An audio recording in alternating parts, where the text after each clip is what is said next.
Thank you all for being here. To be honest, this is my first CCC. Is it the case for somebody in the audience? Great.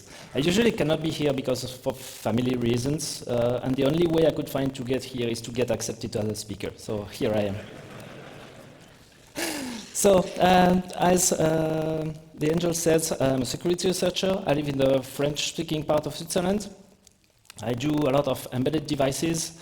I'm also part of organizing a way smaller conference called Black Alps in Switzerland, and also I'm responsible of I'm the main core developer of the iDrobus. It's basically it's a hardware Swiss Army knife. So the target that we will see today is the Chipolo ONE. It has been released in 2019, so 3 years before the AirTag went. So that means that there's no specific protocol for the Bluetooth tracker. It's a plain Bluetooth device. So it has the exact same functionalities. Basically, it's a Bluetooth tracker. It has an application that you can use to make it ring, like that. And it helps you recover your keys, your cat. It's really on the website. It helps you recover your cat. Never tested, but. But I will first start by the end. You will see why later. So at the end of this research, on September 15, we sent an email to Chipolo, and on September 20, we got an acknowledge from them. They asked for more details, and we set up an online meeting with the Chipolo team. So there was 8 different people from the engineering, from the management, various people from Chipolo. They were really interested. We did a presentation kind of this one with a bit more context and several questions. The good thing was that they were really open for discussion, so we had some weird things that we found in the firmware, so we asked questions, and they were really kind and willing to explain the issues. Some of them were, let's say, by design, some others were plain mistake by them.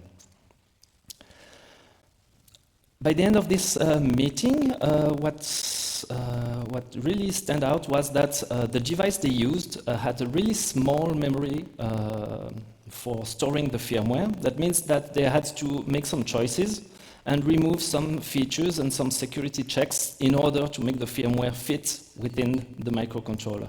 So this is why you will see some of the issues, but they also acknowledge that they did some mistakes and overlooked several security features. They were also kind enough to let me present here. The only thing is that they asked me to not publish the encryption keys, so they will be redacted in those slides. Okay, back then. So we got the device. We crack. This is just a simple plastic case, so we can just crack it open, and this will give us this small white PCB here. And there are 3 components that are really interesting. The first one being the microcontroller itself. The second one is the sound driver. It's mostly used for the beeping and stuff. And as you can see, there are a lot of various test points. So this chip is the DA14580. So I will just say the Dialog for now. So it was produced by Dialog, which has been bought by Renesas nowadays. It's a Cortex M0, and one interesting thing is there's no flash memory in this chip. There's only a one-time programmable memory. That means that you can flash it once, and then the firmware stays there forever. You cannot update it, you cannot change it, nothing. But the good thing for us is that this chip has a datasheet available on the internet. So the first thing we did is to set the pinout and locate the debug interface on the various test points. We added some wires, very poorly, to be honest. But in the end, it worked, so that's perfectly fine. Now I regret registering for the soldering challenge tomorrow. So we connected a debug probe, and unfortunately for us, the SWG interface is unresponsive. That means that there's absolutely no access to the debug interface, so we cannot extract the firmware from the device. So back to the documentation, we can see that in the red square here, it's written the debug lock JTAG. It's not JTAG, it says WG, but whatever. So it supports this JTAG lock features. That means that apparently Chipolo did a good job and disabled the debug interface. That's pretty great for them, but not for us, because we really want that firmware. So what we did is start by the fault injection. When I say we, I want just to thank and give credits where it's due. I had a friend who worked with me on the fault injection on all the hardware side, so thanks a lot to Azox who helped me on this. So fault injection, everybody knows about fault injection? Nobody? Great. Okay, so fault injection, basically the idea of fault injection is to perturbate the CPU or the microcontroller to make it behave a bit weirdly, namely corrupting instructions, or as we say, is skipping an instruction. Basically, we make the CPU do something different than what it's supposed to do. If we do it correctly, this perturbation allows us to just modify one or a few instructions, and then the CPU continues its processing. That means that we can just change a little bit of execution, and then it resumes the execution. That will be great for us, because if we can, let's say, corrupt the debug lock, then that would be great. There are a lot of different fault injection techniques that exist, namely voltage glitching, electromagnetic fault injection, and for this one we went with electromagnetic fault injection using the chip shouter, which is showed here. So this is a tool that has been developed especially to create small electromagnetic pulses that will perturbate the CPU, hence making some instructions go weird. But now we need to know exactly where to fault. That means that we have to spot the exact instructions that will enable or disable the JTAG. And how to do this? First, with the documentation, we know exactly the boot process, how it works. So it first boots, setups the hardware. Then it will copy the OTP, so the firmware from the one-time programmable memory into RAM. And then it will remap the RAM at address 0, and then it will reset the CPU. So the CPU will start on the firmware that is in RAM. That's how this specific CPU boots. So our idea was to use power analysis. The idea is to monitor the power consumption of the microcontroller in order to see some patterns that will help us know exactly where this copy from OTP to RAM happens. So what we did was simply add some various devices to measure the power consumption and use an oscilloscope to actually see the trace and try to map the trace with what we see from the documentation. And this is how it looks like. So basically we have the boot start at the beginning here. And then from the datasheet it says that it waits for 100 milliseconds and then it will start the copy. And if you squint the eyes a bit, you will see that you have a lot of activities right there after the 100 milliseconds. So that's not that good when you are doing fault injection, because with 100 milliseconds, that means that you have a lot of jitter. So when you want to be really precise on one specific instruction, that's quite difficult to do. So there are a lot of ways to synchronize on the power consumption itself, and this will be covered later. But the thing is that using electromagnetic injection, we have to be really precise also on the parameters of the injections that we will do. Basically, if we put a fault, if we inject an EM pulse too hard, usually the target resets or crashes or burns, or it doesn't work anymore. That happens. Or if you do it too softly, that means that the CPU won't behave differently and you will basically have no effect at all. So what we usually do is we take the development kit for that specific microcontroller, we create a small firmware that we control so that we can actually see whether we have some instruction corruption or not. In that specific case, we didn't do it First of all, because we didn't have any dev kits available, we didn't want to buy them, and it was pretty fun to actually test it as a black box, so using just the power analysis. So the idea is to take the trace, set some various parameters like the width of the EM pulse, the voltage that you provide the actual coil that will generate the EM pulse, and also the physical location over the chip has some importance. So we tried to do this, but what happens is that during this small characterization phase, suddenly the SWD interface appeared. So we were really lucky, really lucky, because it worked nearly after 2 or 3 hours of testing various parameters, and we by luck, found the exact timing that allowed us to get access to the SWD. So first of all, we are quite surprised, of course, but since it was still open and the device was still working, that means it was the perfect conditions to actually dump the RAM. So we stopped the CPU, we started the dumping process from address 0, because we know that the firmware is located at address 0. And then we tried to replicate it, of course, and remember when I said that the chip can die and burn? That's exactly what happened a few attempts later. So the chip just died and it didn't work anymore. So at least we have this firmware now, so that's pretty great. And if we just have a quick look at the RAM dump, it's exactly 44 kilobytes of data, which is exactly the size of the RAM available from the datasheet. That's perfect. And if we dump the data, we show some readable strings, like the company name and other strings that unfortunately I cannot show you. For posterity, this is the setup that we had. So as you can see, there's no XY table. It's just a bunch of various devices connected together. In the middle there, I think the German word is Kabelsalat. That's correct? Yeah, and the chip is right here. So all the various components around is just for triggering the faults, doing the power analysis, monitoring, etc., etc. It was a nice afternoon with a lot of beers and a good friend. So now that we have this firmware, what we usually do when analyzing a firmware of an embedded device is first to load the firmware at the correct address.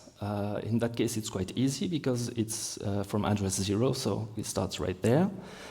We try to populate the known peripherals and registers. That's also very helpful to understand what exactly some specific functions do when they're trying to access some specific memory regions. And then we analyze the code. That's usually how it works. To do this for the peripherals and registers, usually you have, for ARM chips, you have something that is called the CMSIS SVD, which is an XML file that describes all the various registers and memory regions for a specific chip. It's usually published by the manufacturers, so that's great, and there's a nice plugin which is called SVD Loader for Ghidra, IDA, and others, that allows you to basically take this XML file and populate all the memory regions within your favorite disassembler. That's pretty great. Unfortunately, of course, there's no SVD for this specific chip. So what I did is get a simple idea, is if we have the datasheet with all the information there, we just need to parse the PDF, generate a Ghidra script that will just take those values and generate a Python script that can just copy and paste into the Python console of Ghidra, and that will be fine. Except it just doesn't work, because if you look at those, you can already see that I have 2 table number 1s. That means that the PDF is absolutely awful. There's a lot of messed tables. Some cells are merged together.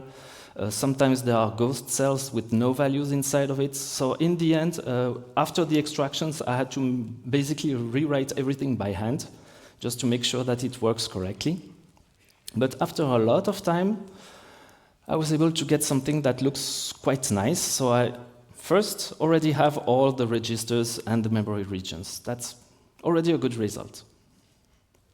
But we are not there yet, because looking at the code, I saw that there are a lot of calls to a specific memory region that I haven't dumped, and I cannot either.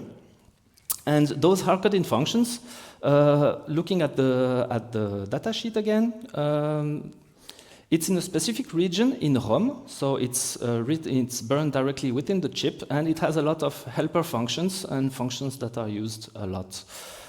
So these functions, I couldn't have them, so I don't know their names, I cannot reverse them, nothing. But luckily for me, I was able to find a simdef file on GitHub. A simdef file is a way for the ARM compiler to have some specific values, some specific function names that correspond to a specific address, and the linker will automatically convert those values to make sure that you are calling the right function.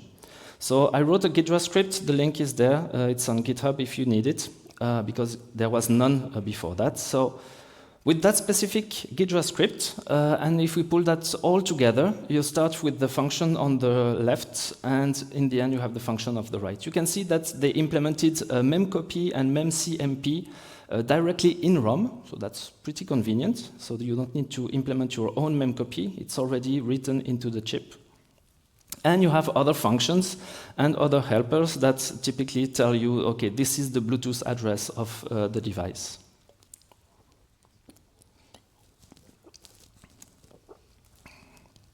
So now that we have everything, the registers, the memory regions, the function names a bit, we can start the reversing. So after fiddling around, I found the main application logic, which is this nice graph on the right here.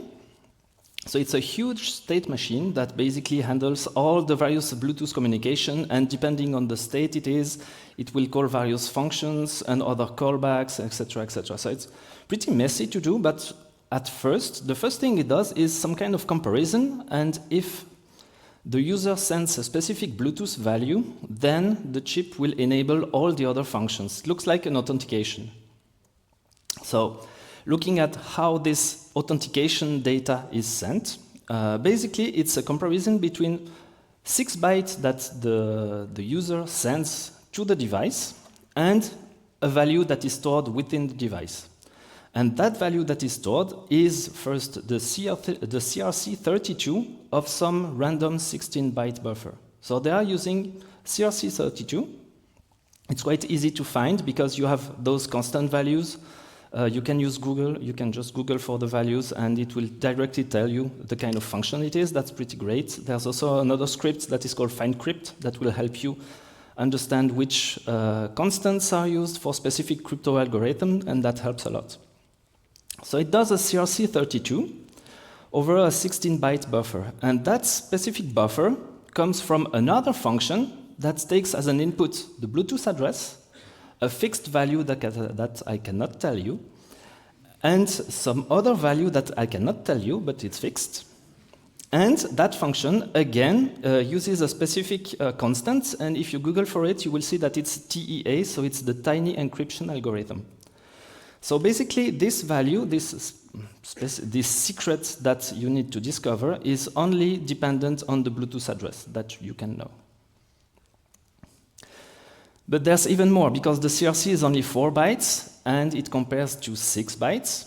So that CRC, the secret, that I will call secret, is a 4-byte value.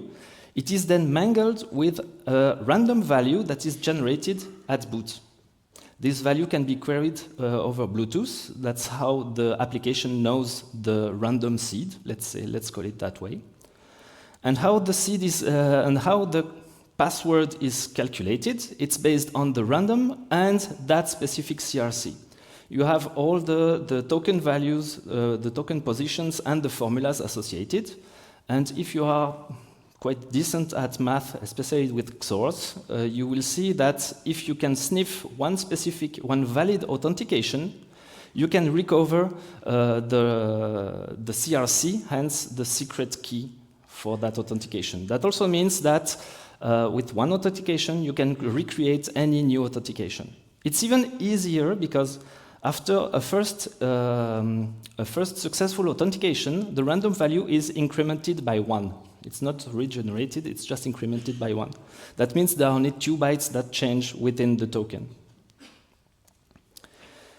So that was also very nice. What I did then is I installed the application to confirm that you can recover the secret value, and it works perfectly fine.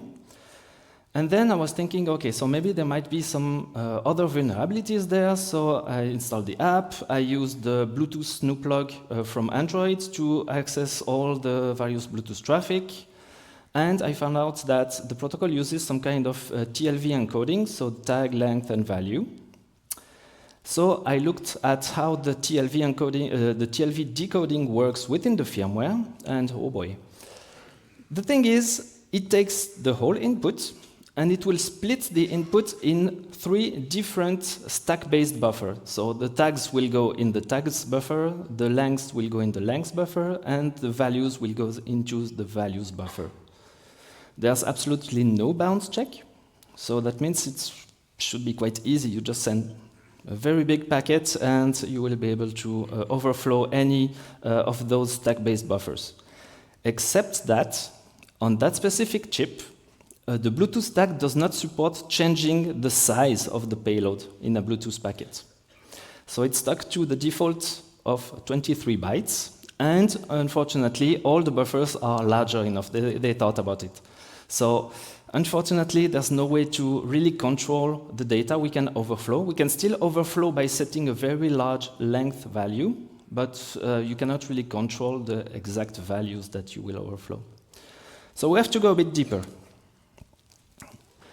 Then, in the application, you have a way to upload a custom melody on the device. Some of you already see where I'm going there.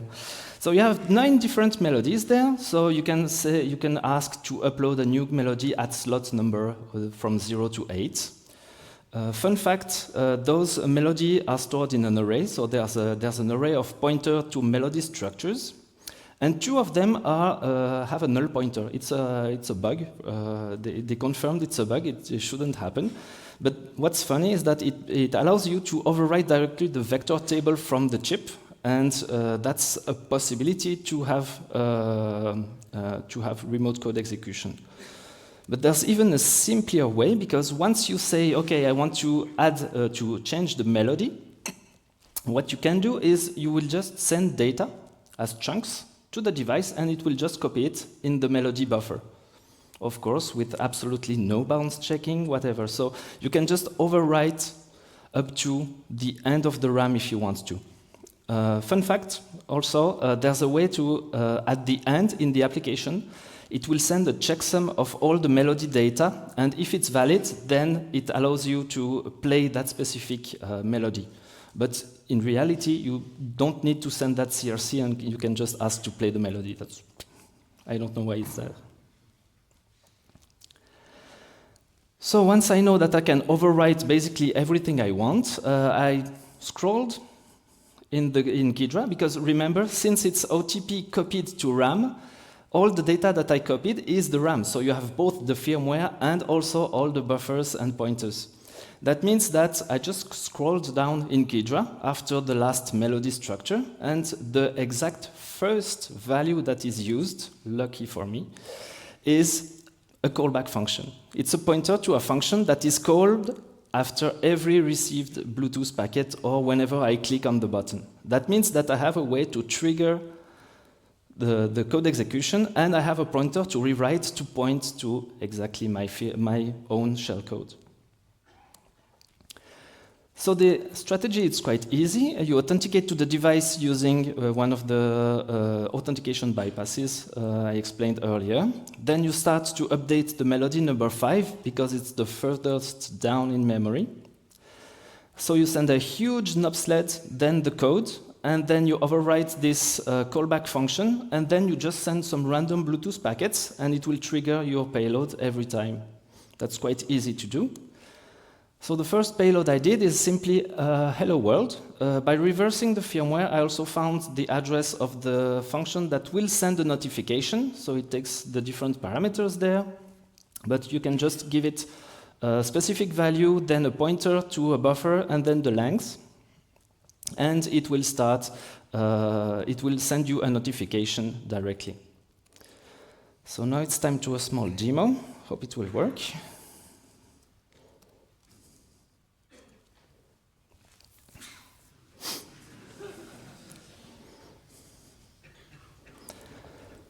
Just waiting for it to connect.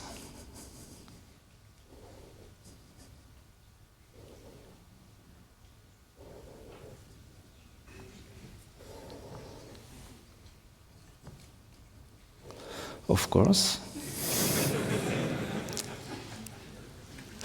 Okay. Just in case, let's do this.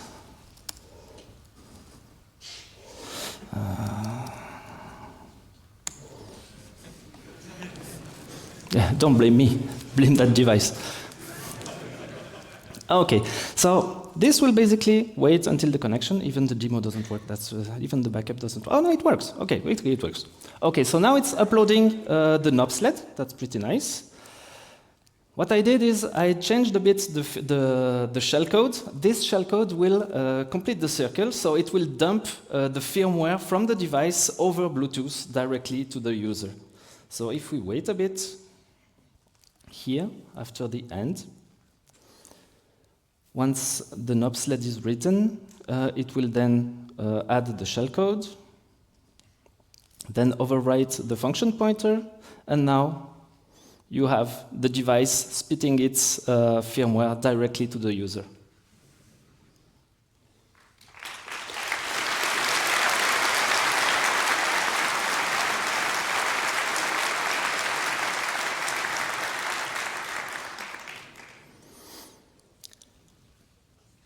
So as a conclusion, they say attackers only need to be lucky once.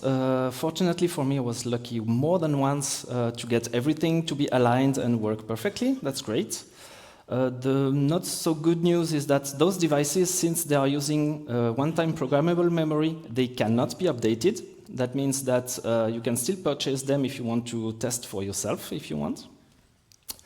Thanks again to Chipolo because they sent us several devices to play with. That's really nice to them. And that's it.